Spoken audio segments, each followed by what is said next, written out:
ডাক দে ডাক দে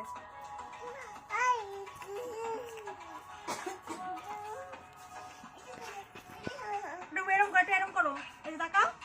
এই যে তাকা যা এই যে তাকা তাকা তাকা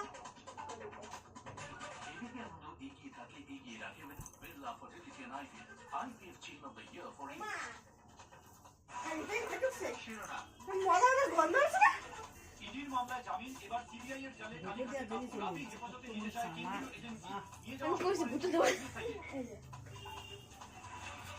হাইকোর্টে পার্থ সহ 5 অভিযুক্তের জামিনের শুনানি শেষ রায়দান স্থগিত এখনো চলছে তদন্ত প্রভাবশালী তথ্যের বিরোধিতা সিবিআই এর গোবলে বলে উলু দাও উলু দাও উলু দাও নমো নমো করো তো এখন কর নমো নমো বাবা বাবা এই নাও তুলি এই নাও